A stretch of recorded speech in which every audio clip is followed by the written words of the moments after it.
चतुरी ज्या शेतकऱ्यासाठी वापरली ना, तो शेतकरी तुम्हाला खड्ड्यात घातल्याशिवाय राहणार नाही सांगतो. अरे कोणासोबत जो पाण्यात बुडताय त्याच्यासोबत चतुराई करताय, अशा प्रकारचं वागत असणार. अरे आम्ही पाहतोय इथे पाऊस, त्या शेतामध्ये फक्त पाणी दिसतं रे, पाण्याशिवाय दुसरं काहीच दिसत नाही. संभाजीनगरचा एक शेतकरी तिथे पाहायला गेला, पाण्याच्या शेतात पाहायला गेला आणि पाहता पाहता इतका तो पाण्यामुळे एवढं ते बेहोश झालंय, सरळ दुकानावर गेलं आणि पॉइझन घेऊन मेलं. दुसऱ्या दिवशी बाप अटॅकने येऊन मेलाय. तो धीर का सोडताय याचं लक्षात घाला. आमच्या अजित दादा म्हणते पैशाचं सोंग येत नाही. टीव्हीवरच्या बातम्या, सत्ताधाऱ्याचा एक शब्द सांगा मला का तो धीर देणारा राहिला काय. तर पैशाचं सोंग येत नाही दादा. अजितदादा सारखा माणूस पैशाचं सोंग येत नाही. आणि तुम्ही किती सोंग केले महाराष्ट्रात. अरे सूर्योदय व्हायच्या अगोदर तुम्ही शपथविधीला तयार होते, कोणतं सोंग घेऊन होते. आणि आता सोंग जमत नाही तर मग राहता का पदावर. आम्ही सांगतोय एका 15 दिवसात सत्ता सोडा, कर्जमाफी देऊ आणि 50,000 एकरी मदतही देऊ. एवढी ताकद आहे, एवढं बजेट मोठं आहे आमच्या सरकारचं. 7.5 लाख कोटीच्या बजेटमध्ये तुम्ही आम्हाला दिले किती, 9,000 कोटी रुपये. तेलंगणाचे आम्ही पाहतोय 3,500 कोटीचं बजेट आहे, तिथं 3.5 लाख कोटीचं बजेट आहे, त्यांनी 45,000 कोटी रुपये दिले. केरळवाल्यांना 3.5 लाख कोटीच्या बजेटमध्ये, 2.5 कोटीच्या बजेटमध्ये तिथं 55,000 कोटी रुपये शेतकऱ्यासाठी ठेवले.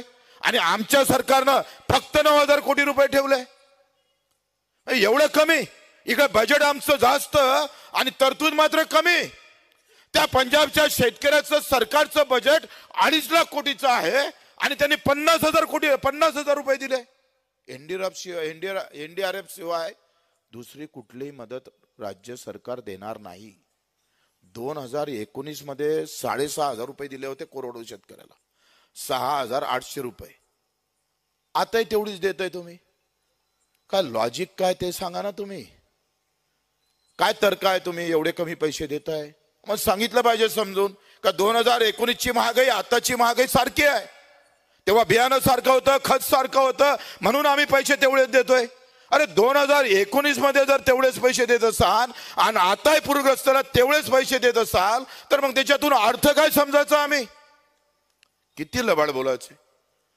उद्धव साहेबांना मुख्यमंत्री असताना यांनी ओला दुष्काळ जाहीर करा असं पत्र पाठवलं आणि आता म्हणते कायद्यात ओला दुष्काळाचा शब्द नाही. आपत्ती व्यवस्थापन कायदा 2005 असा म्हणतं. 48 केंद्रासाठी वापरतो आपण कलम आणि 46 कलम आम्ही राज्यासाठी वापरतोय. आणि राज्याला असं म्हटलं आहे का कुठलाही दुष्काळ पडत असेल तर त्याचं स्वातंत्र्य त्या राज्याला कलम 46 नुसार दिलेलं आहे. मग ते आपत्तीग्रस्त म्हणा किंवा ओला दुष्काळ म्हणा, म्हणजे तुम्ही जेव्हा मागणी केली तेव्हा ओला दुष्काळाची मागणी केली आणि आता तुम्ही सांगता ओला दुष्काळ कायद्याच्या शब्दातच येत नाही कुठं, असं कधी जाहीरच झालं नाही. मग तेव्हा तुम्ही जे मागणी केली ते देवाभाऊ आणि आता मुख्यमंत्री आहे ते देवाभाऊ. कोणते देवाभाऊ खरे समजा. हे त्याचे भूत होय का पहिले त्याचे हे याचे त्याचे ते भूत होते समजतच